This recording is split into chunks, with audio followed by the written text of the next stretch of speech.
Just a heads up, this video is going to be a stream of consciousness for me. So I'm just going to be spitballing a lot of the things that I kind of had in my head for a little minute and just talk about a lot of things that are happening right now.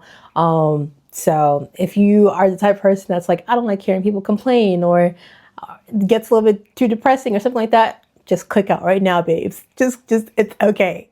I promise you, it's okay. I'm going to have like a happy-go-lucky video next week. I promise you. So allow me to set the stage for you. I got back to LA after being out of state for about 2 weeks. And when I got back, I was really, really sick. I don't know what it is to this day. It was just like heavy congestion to the point where I felt like my head was going to explode. Mucus, just boatloads of mucus. I kept blowing my nose like every 5 seconds, it felt like. And me and the toilet were like this. So yeah, I think you get the point. I was like super duper sick. And for some reason, it was something that I couldn't shake. And it wasn't COVID. I took a test for it because I have the at-home test. But at the same time, we are going through like a quademic where there's like at least 4 different viral like diseases or viruses, not diseases, viruses right now. So it could have been any one of them. It was probably like the norovirus. So it could have been any one of them. But as the days progressed, a really special day of mine was coming up, my birthday, which was January 7th. So my birthday comes and I'm really excited because I'm from New York, and a lot of the times, most of the times for my birthday, I don't really celebrate it because it is like a blizzard or just super duper cold. And it's been like that for like the past couple of years that I was in New York. So being in LA, spending my birthday where it's nice and sunny, even though I'm still very, very sick, I was just really grateful to just be in the nice weather, and I was getting these happy birthday wishes and all this other stuff. And I was like, life is good. And I was just being really grateful for, having my business, having my friends and family who care about me, my community who's there for me, and like having a roof over my head. Just like a lot of gratefulness and things like that were the vibes for that day. And I was like, oh my gosh, I'm just grateful for so much. And because I was sick, I didn't even bother going outside. I didn't know what I had, and I didn't want to give it to anyone else. I'm not selfish. So I was just like, I'm just going to stay inside. It's okay. I'll try to celebrate my birthday, probably in the weekend. And that was kind of what I had in mind. And then I saw that it was going to be really windy at night. So just like, there's no point of going outside. And although I wouldn't be freezing for my birthday this year, it seemed as though the weather was always against me on my birthday. And unfortunately, it would prove to be the same this year again, but for a whole entirely different reason that I wouldn't even expect. As most of you already know, California was hit with massive wildfires, which actually started on the 7th on my birthday. On the day of my birthday, later that night, I was seeing how windy it was just outside my windows. Like trees that were damn near perpendicular to the ground were hitting parallel. Like that's how windy it was. I think it got up to like 80 miles per hour. So it was really, really bad. But even at that time, I wasn't aware that there was a fire that had started over in the Palisades. I didn't know that even going into like the rest of the night. It wasn't until the next day that I was made aware of the fires going on in LA, and that there was one literally right by where I live, the Eaton fire. So I'm just like, whoa, that's crazy. And I know, like, even moving to LA, that LA is known for its earthquakes, its wildfires, but I had never really experienced any of the wildfires, I would say. Living here, I've experienced the earthquakes, some big, some small. But the wildfires, I feel like I've known of some happening, but never to the scale, I would say. So when I woke up that morning and I was looking like through social media and everything like that, and I had been made aware of the fires and the sheer severity of the fires, these fires were spreading fast, super duper fast. They were spreading fast by themselves. And because of the super winds that we had experienced, they were not only spreading, but they were jumping from spot to spot. There were fires popping up in different locations, and in a matter of minutes, people were losing their homes, and not only that, their lives. At that point, I started to panic. I had friends and family check on me, asking like, are you okay? Are you going to be evacuating? And I'm like, evacuating? I'm looking at the map now to see where the fire is, how fast it's moving, how close it is to me. People on the news are saying like, because of the winds, these embers can fly literally anywhere and just pop up in different locations. So even though I am a couple of minutes out from where the nearest fire is to me, I'm having this fear in my mind of like, what if an ember blows what if the wind blows one of the embers over to like where my neighborhood is, and now like everything is up in flames. So at this point, I'm like, okay, I need to make a go back. So I'm running around the house, just grabbing things like my passport, my canned goods, my cat's carrier, because I have my cat Piper here, my generator, and just like all these things that I would need in case all of this kind of just like hits the fan. And then while I was packing, I had to like, come to the obvious realization, like, wait a minute, I could lose my whole entire apartment. And the first thing I think about is not like, my clothes or anything like that that is easily replaceable. I'm thinking about my business. So working from home is something that I've always wanted to do, having the opportunity to not go into an actual physical office and report to someone. I can call out whenever I want to. I'm not reporting to anyone, and it's nice. And just like having something of my own that I built from scratch, pretty much by myself, is just really amazing. Like over the years, I've had Kembeckled for about 3 years, going on 4 years now. And I've put in so many hours every single day towards this business. And just like being hit in that moment with the thought that I could lose everything is just crazy. Because with me being a business that's from my house, literally all of my inventory is here. If the embers were to get over here and burn everything up, it's gone. Like, I know a lot of people say in these situations that as long as as long as you get out safe, that's all that matters. And I do agree with that sentiment to an extent. But what happens when literally your job is tied into where you live? It's not just me losing my apartment and like all my like personal items. It's me literally losing all of my stock and inventory that I planned on selling for the next couple of months. So that realization came over my head, and I didn't really take it that well. I won't lie to you. And what's crazy is that prior to me moving to my current apartment, and I was looking for a place that I wanted to live in LA, the place that I really, really wanted to live in was actually Pasadena. I really, really like that area. I think the vibe is really cool. They have like a lot of nice like shops and stuff over there. So I was like, oh my God, I really want to live in Pasadena, but I didn't end up moving over there. The Eaton fire affected Pasadena. Like, it's, for those of you that are unfamiliar with how LA is like situated, the Eaton fire was mostly impacted Altadena area, and Altadena is right next to Pasadena. So there were some places in Pasadena that was also impacted. I'm like, that could have easily been me, like a different set of fate.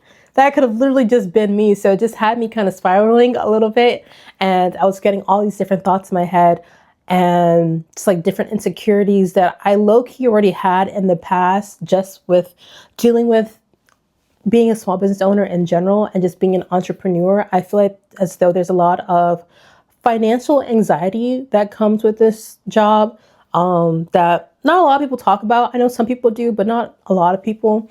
And I feel like YouTube is the perfect place to just ramble about this. With being an entrepreneur, you have to take care of everything yourself. And some of the thoughts that kind of plague my mind from time to time, if I'm being quite honest, are like, what happens if, my neighbor's apartment catches on fire and it spreads over here and everything goes in flames? Or there's a flood in my apartment and everything's damaged and I can no longer sell it. Or I get sick. I get sick really, really often. But what happens if I get really, really sick, or I get an injury that really prevents me from fulfilling my day-to-day tasks in order to run the business. There are some months where like you can be super up with sales, and then there's some months where it's just super duper down. What happens if all of a sudden everyone on the internet is like, I hate Becca, and they no longer want to shop with my brand? There's a lot of things that just can impact how your business goes that kind of freak me out sometimes. I know I'm on social media and I play it really cool because I'm just like, oh my God, I own a business and it makes so many cute stuff. And I'm that's all genuine, but there are also thoughts in the back of my head sometimes of just like things that can go wrong. And I think that's just like my anxiety playing like on me, but it's still a very real possibility. And then on top of like these thoughts kind of just plaguing my head and being in the back of my mind, I'm having my friends and family tell me that I should just come back to New York, not only to escape the fires, because at this time, like currently, today is Wednesday, January 15th. The fires have been going on for about a week now. Not only to escape the flames, but even once the flames are gone, just like all of the smoke and the toxins that are in the air right now. I don't live in a high-rise apartment or anything like that. Like, I don't even have central air. If it gets too hot in my apartment, I have to open up my window. So like my family and my friends are telling me to go back to New York, but I'm just like, I literally was out of state for 2 weeks. And then right after that, I was sick for another 2 weeks. I've been out of commission for a month at this point. I can't afford to just leave LA, especially knowing that once I do leave, I wouldn't be able to work because all of my inventory is literally over here. Like I wouldn't make any money. I wouldn't be able to pay my rent for the next month or two.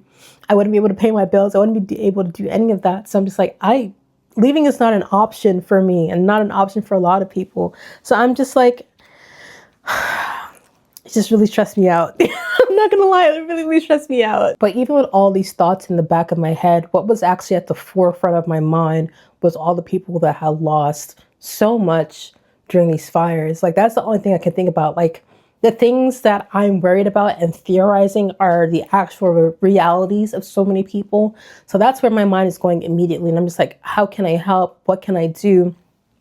And I will say something that was super duper inspiring was just how fast the people of LA organized to help out and pitch in. At this time, they're reporting that there's about 10,000 homes that were lost. There were 24 reported deaths because of the fire. And just people have lost so much. I know I've seen some videos online of people saying things like they don't think that it's real. I promise you, the fires are real. They think that like it's a hoax or something like that. And I've also seen some really terrible takes, which unfortunately have received so much views and likes of people saying things like, oh, now is the time to kind of just like prepare for the purge in a sense. It's like, this is what you need. This is what you want to use your platform for? Absolutely ridiculous. All that aside, I think it's really beautiful how fast the LA community organized for the people of LA. Places like Planet Fitness have offered shelter for those that were impacted. I know that Uber gave out 2 codes that could be used, I think to cover up to $25 for trips to, get out of the fires and into safety. And the Metro was offering free rides to people so you could just like hop on a bus and not have any fee. And of course, the firefighters and, all the people, that first responders out there who are doing an amazing job and doing their best to get this like all under control. But what moved me the most, I would say, is the LA community itself. Outside of organizations that you typically think of, like the Red Cross and the Humane Society, there were so many community-based and led like movements here in LA that just formed overnight. And now there are so many different little centers and locations throughout LA that people can go to get resources. I just think that's so freaking beautiful. I feel like LA constantly gets this like image of being a really like snobby city and all this other stuff, which for one, I want to say a lot of that is because of transplants. I know I'm a transplant myself, but I feel like I could also say that because I'm from New York and I literally get we get transplants too. So like those people are not the people that make the city what it is. And I don't think that those be representation of the city. But like Angelinos themselves are just like such a beautiful group of people and so supportive. And it really reminded me of being in New York. So when all this was going on, I was thinking like, okay, how can I help? How can I help? And I was like instantly like, okay, I have so much clothes that I can donate. So I went in my garage, which I already had clothes set aside that I wanted to donate to Goodwill. I was like, let me just take a lot of this stuff and go to one of the community-led locations and drop them off. So on Sunday, I grabbed like a lot of the stuff that I could, as well as some shoes, because I know like I wear a size 10 and I know a size 10 is really hard to come by. So I was like, I'm sure this will help someone. So I grabbed like the shoes I had. I grabbed like some of the samples that I had from Cannon Buds in the past. And like clothes that I've had in the past that are lightly worn. And when I got there, it was just so, I don't know, it was just really amazing to see people come together and just see the impact that people could have. There were piles of water bottles everywhere. There were food vendors that were there making hot food for people that needed it and just giving it out for free. They were there all day just making food and giving it out for free. That's crazy. I dropped off like the stuff that I had there, and I was hearing about different places, including this one that had so many donations that they had to kind of say like no more in a sense. So there are some locations that they got too much clothes or just too much water or too much this or that there, and they just tell you to bring it somewhere else. Do you know how crazy that is for it to only be a couple of days that have passed and for donation centers to say no more? That's crazy. That is freaking crazy. That's literally how hard they went with these donations. And people going out to volunteer and, you know, send money and everything like that. It was just really heartwarming to see. And unfortunately, the fires are still going on till this day, January 15th. And there's so much work to be done. And I'm thinking of ways that I could give back and help. And of course, I want to volunteer. If there's any more clothes that I can donate, I will do that as well. Unfortunately, I can't give back monetarily because I'm not in the financial position to do so. But I'm like, there's got to be other ways that I can give back. So when I went to that location on Sunday, I kind of made note of the fact that a lot of this was just outdoors and it was really, really hot. And people are shifting through these boxes, which I can only presume for hours in this hot LA sun. And even for some of the locations that are probably indoors, these people have to wait in line for hours in that hot LA sun. The LA sun is no joke. It's really, really hot. So then the thought came to my head. I was like, wait a minute. I literally make hats. I can just give hats out. I can't give back monetarily. I don't have the means to do so. I only have so much clothes to give, but I'm literally a crafter. I literally make hats and I sell hats. So this is what I have in mind. Basically, for the next 2 weeks, all of the hats that are purchased from my site, I'm going to match it with a free hat that I want to give out for donation. So all of the hats that y'all are going to be buying for the next 2 weeks, you will know that it'll be going to people in need. And I just think that would be really helpful for blocking out the California rays. I wear my hats all the time when I'm going on walks and it blocks out the rays for me. It's really, it seems like a little cute little hat, but it's actually functional as well. So I think it'd be a perfect addition. And that's also a piece that is new and unused. And I think that a lot of the things that people are receiving at these centers are not in the best conditions all the time. And there's a lot of sifting through that the volunteers have to do to make sure that the people aren't getting like basically people's garbage. So I think it'd be really, really nice to just give out actually new, never worn pieces that people can know was handmade specifically for you. So that's what I have in mind. I want to go ahead and just start making them because I already have some leftover yarn. So it's going to be like no skin off my back to already start making a couple hats for some folks. I'm thinking of making some adult size one as well as some kiddie ones because, you know, also it's like whole families that are impacted. So I'm like, I want to kind of make sure that everyone is kind of taken care of.